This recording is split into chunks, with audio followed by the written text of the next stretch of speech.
सासू माँ की नई सहेली। प्रिया किचन में चाय बना रही होती है और सुमन ड्राइंग रूम में बैठकर मजे से टीवी देख रही होती है।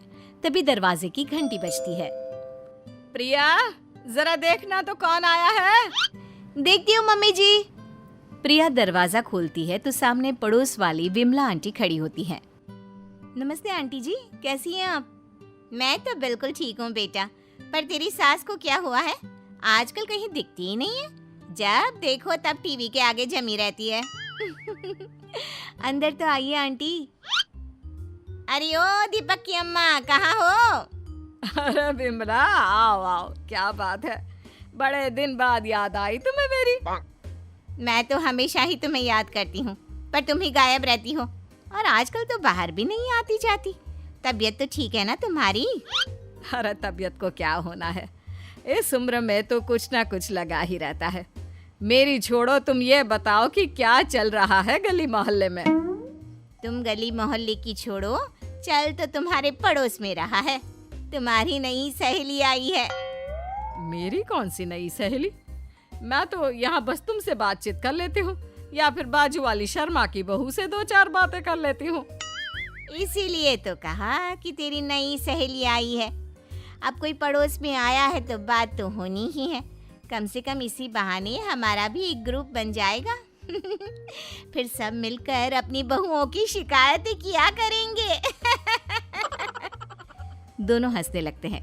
तभी प्रिया चाय लेकर आती है और सामने टेबल पर रख देती है। दोनों चाय पीती हैं और बातें करते हैं। चलो मैं चलती हूँ, अब कल मिलते हैं। राम राम। अगले दिन प्रिया किचन में कुछ काम कर रही होती है और सुमन आराम से सोफे पर बैठकर मटर छिल रही होती है। तभी डोरबेल बजती है। प्रिया दरवाजा खोलती है तो सामने उनकी नई पड़ोसन खड़ी होती है। जी, आप कौन? मैंने पहचाना नहीं।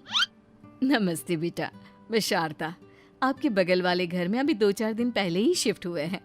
ओह अच्छा। नमस्ते आंटी, अंदर आइए ना आप। देखिए तो मम्मी जी, आज कौन आया है। इतना कहकर प्रिया किचन में चाय बनाने चली जाती है। नई पड़ोसन को घर पे देखकर सुमन थोड़ा हैरान हो जाती है। नमस्ते बहन जी, मैं शारदा, आपकी नई पड़ोसन। अच्छा, आप हैं हमारी नई पड़ोसन। आइए आइए, और बताइए कैसी हैं आप? जी बिल्कुल ठीक हूँ। वो दरअसल घर पर छोटी सी पूजा रखवाई थी, बस उसी का प्रसाद देने चली आई। सोचा इसी बहाने नए पड़ोसियों से भी मुलाकात हो जाएगी। ये तो बहुत अच्छा सोचा आपने। सुमन प्रिया को आवाज लगाती है। अरे ओ बहू, जरा चाय पानी का तो आके पूछ लो। ये आजकल की बहुएं भी ना, जब तक बोलो नहीं तब तक कुछ नहीं करेंगी। आई मम्मी जी। प्रिया चाय लेकर आती है। दोनों बैठकर चाय पीती हैं और खूब सारी बातें करती हैं। अच्छा बहन जी, अब मैं चलती हूँ, फिर मिलते हैं। अब तो आना जाना लगा ही रहेगा। शारदा के जाने के बाद प्रिया किचन से बाहर आती है। क्या बात है मम्मी जी, आप दोनों को देखकर तो लगा ही नहीं कि पहली बार मिल रही हो। आप दोनों तो बिल्कुल बिछड़ी हुई सहेलियों की तरह बातें कर रही थी। अरे जब दो औरतें मिल जाती है ना, तो बातें अपने आप ही निकल आती है। अब तू अपने काम पर ध्यान दे, बातों पे नहीं। ऐसे ही कुछ दिन बीत जाते हैं। अब सुमन और शारदा अच्छी सहेलियां बन गई होती हैं। दोनों एक साथ मंदिर जाती, मार्केट जाती और कभी कभी तो विमला भी इनके साथ मिलकर खूब हंसी ठिठोली करती। एक शाम तीनों बैठकर सुमन के घर पर चाय पी रही होती हैं कि तभी बहुत तेज बारिश शुरू हो जाती है। सुमन जोर से प्रिया को आवाज लगाती है। प्रिया, ओ प्रिया, देख कितनी तेज बारिश हो रही है। जाके छत से सारे कपड़े ले आ, नहीं तो सब भीग जाएंगे। सुमन 2 बार आवाज लगाती है लेकिन प्रिया का कोई जवाब नहीं आता। शायद प्रिया कुछ काम कर रही है, इसीलिए कुछ जवाब नहीं दे रही। अरे काहे का काम, आराम फरमा रही होगी महारानी।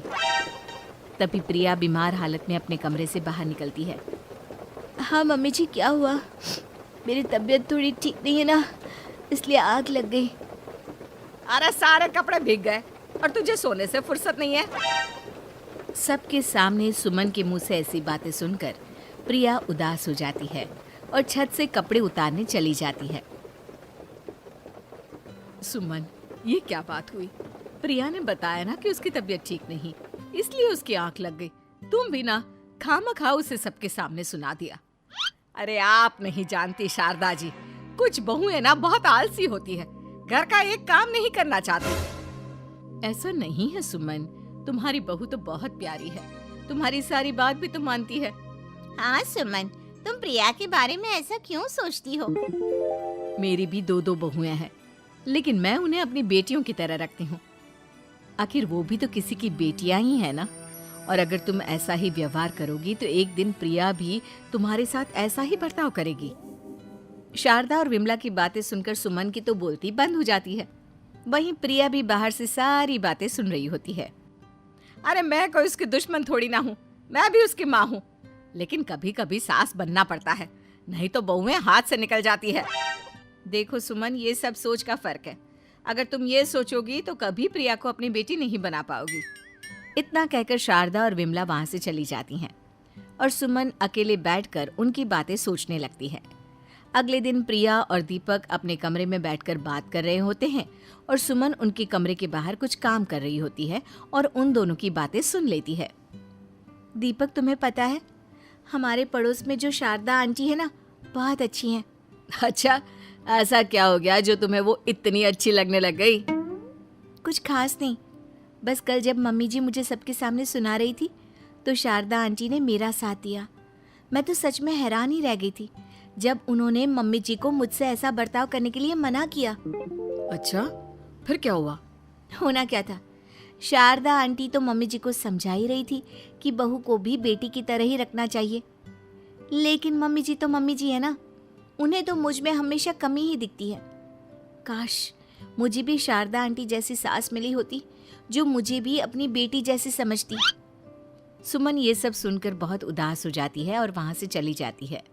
प्रिया की बातें सुमन के कानों में बार बार गूंज रही थी।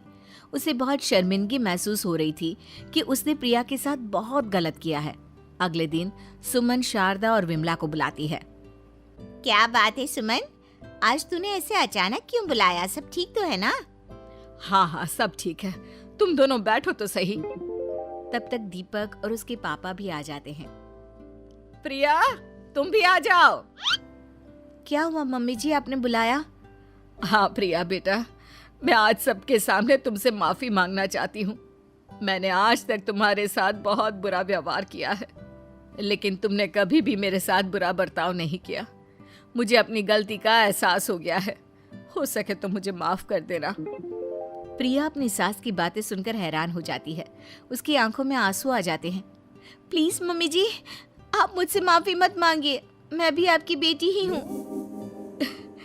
वैसे एक थैंक यू तो मेरी नई सहेली को भी बनता है, जिसकी वजह से मुझे मेरी गलती का एहसास हुआ। शारदा बहन, आपका बहुत बहुत शुक्रिया जो आपने मेरी आंखें खोल दी। अरे क्या सुमन, तुम भी ना। तो फिर इसी बात पर चाय और पकोड़े हो जाए। हाँ, क्यों नहीं।